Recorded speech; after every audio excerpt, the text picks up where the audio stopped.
So we all know and love the standard minor pentatonic scale shape in position 1, the one that looks like this.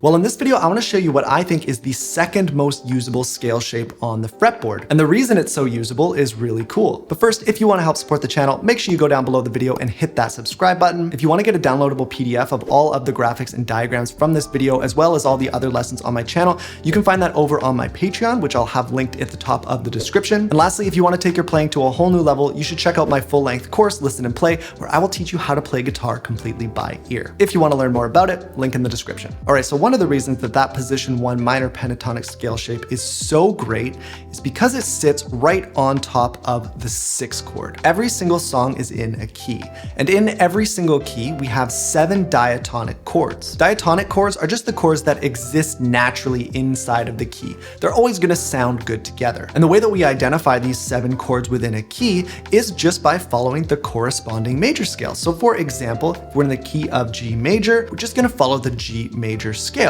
So we take our G major scale and we give each note a number, 1 through 7. So 1, 2, 3, 4, 5, 6, 7, and then we arrive back on 1. From those numbers, we can apply something called the major minor formula, which is going to tell us which of these notes are going to become major chords and which are going to become minor chords. So our 1, 4, and 5 notes are going to be major chords, our 2, 3, and 6 notes are going to be minor chords, and then our 7th note is going to be a diminished chord. So that gives us these 7 chords. 1 G major, 2 A minor, 3 B minor, 4 C major, 5 D major, 6 E minor, and then our last one here is an F sharp diminished chord right here, and then we return to our 1, our G major chord. And you can hear that those chords tie together very nicely because they are only using notes from within that G major scale.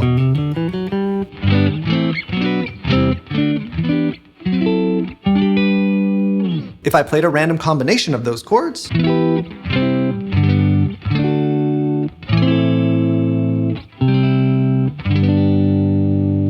they're always going to sound nice together. Now, if we wanted to play over a song in the key of G major, so a song that was using these chords, we would just play the G major scale in a bunch of different spots all over the fretboard. Now, if you already know some G major scale shapes, that's great. You can play those and you can use those over these chords.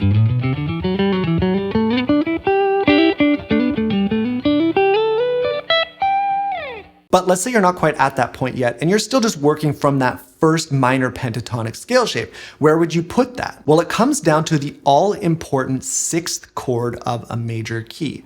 That gives us our relative minor key. So in this case, in the key of G major, we go to that 6th chord, which is an E minor. That means that the key of E minor and the key of G major are the exact same key. They have all the same chords and all the same notes. So if I were to play an E minor scale or an E minor pentatonic, that would still give me the same notes as G major.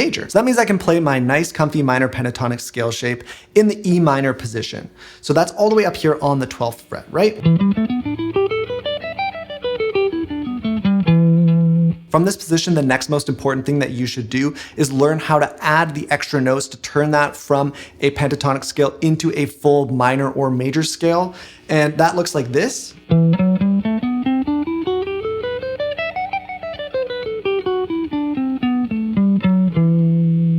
That just gives us all 7 of our notes from the E minor scale or the G major scale. They're all the same notes, just starting at different points. Now, one of the reasons that this minor pentatonic scale shape is so great is because it actually sits over top of a regular minor bar chord. So if you think about the key of G major, you think about that 6th chord, that E minor chord, right? Well, if you played an E minor bar chord on the 12th fret, you can see it's actually making up a lot of that shape.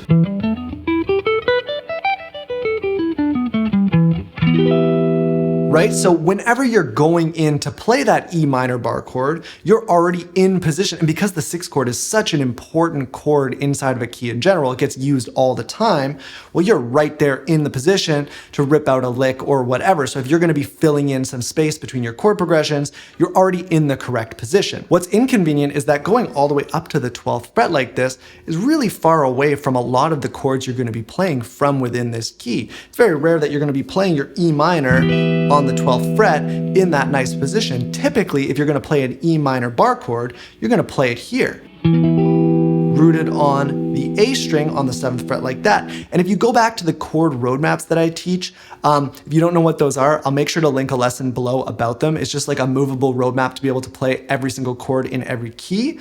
Well, if I play, this is chord 1, 2, 3, 4, 5, 6, 7, right? I already showed you these chords.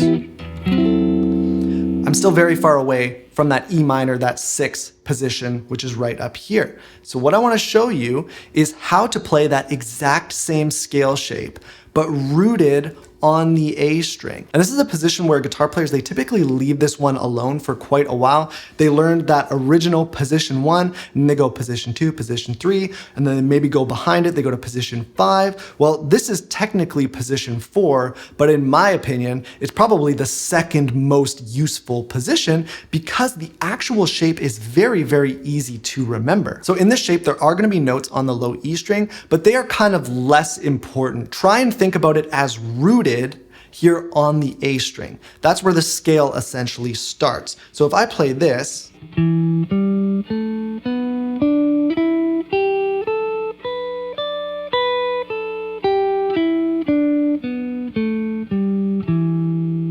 should sound very similar to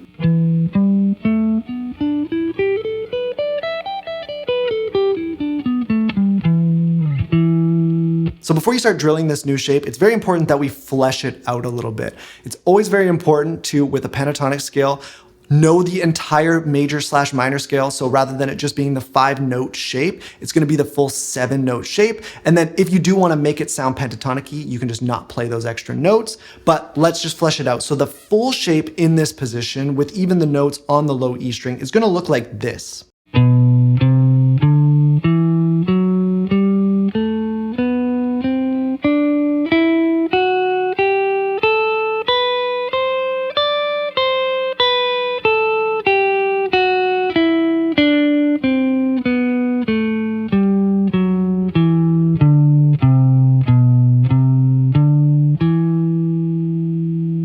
Now, just like the position 1 shape that you already know, I really want you to think about the actual root chord that exists on top of this scale. It's so important to remember this because that's how this scale is really going to get burned into your memory and get under your fingers. So right here,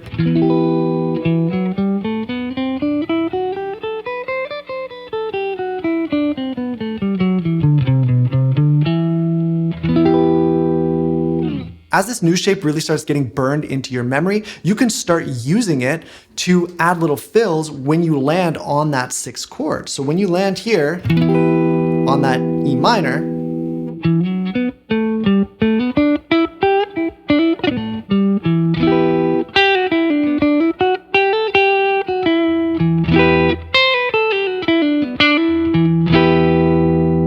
it gives you this nice, cozy, accessible shape that really operates the exact same way as that other one does that's rooted on the low E string. So now depending on the key that you're in, whenever you do get to that 6th chord, you now have a scale shape that sits right inside the 6th chord. So I want to tie this scale shape into a concept that I like to call the home base. The idea of the home base is to basically have a spot no matter what key you're in. Doesn't matter. A spot that you can always fall back to if you ever get lost, that's comfy and you know that all the notes are notes you're allowed to play inside of a key, right? And so for me, this is just that regular position 1. So if I was in, let's say, the key of C major/A minor, they're relative major and minor keys. A minor is the 6th chord of C major.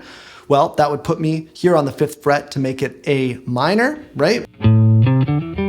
That scale right there. And then I would flesh that out to that full 7-note major/minor scale shape.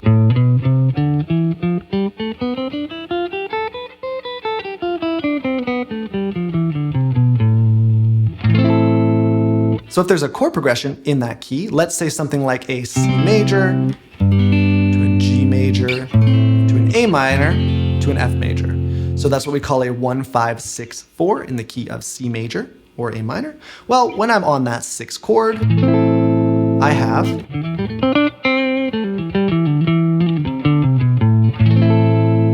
that that position right there, it's nice and close. The next step would be to build out from that position 1 and kind of start expanding my home base into the adjacent positions. But as you are expanding that home base out, what you can do now is you can start building a separate home base.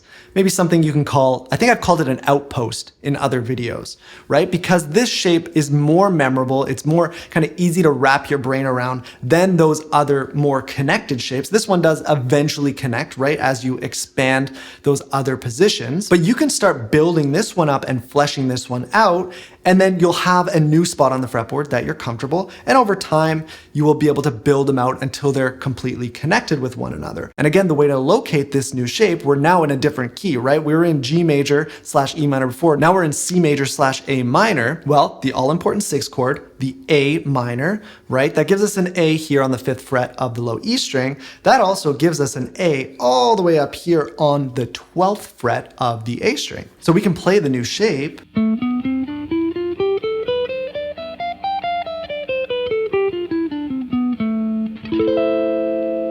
And all of a sudden, we've expanded our coverage of the whole fretboard. Maybe at some point you learn a 1-note line to get you into that position from the other position, or maybe you just keep building out those full positions until you eventually cover this new one. But ultimately, what you should have now is a secondary home base. It's giving you access to all the same notes, just in a new position. As far as what's next, I think your best bet is to check out my lesson all about the home base. It's a little bit more of a long and comprehensive view of what we talked about here today. So if you want to check it out, I'll put it up in the middle of the screen for you now. If you want to help support the channel, hit the subscribe button, check out my Patreon, or check out my full-length course, Listen and Play.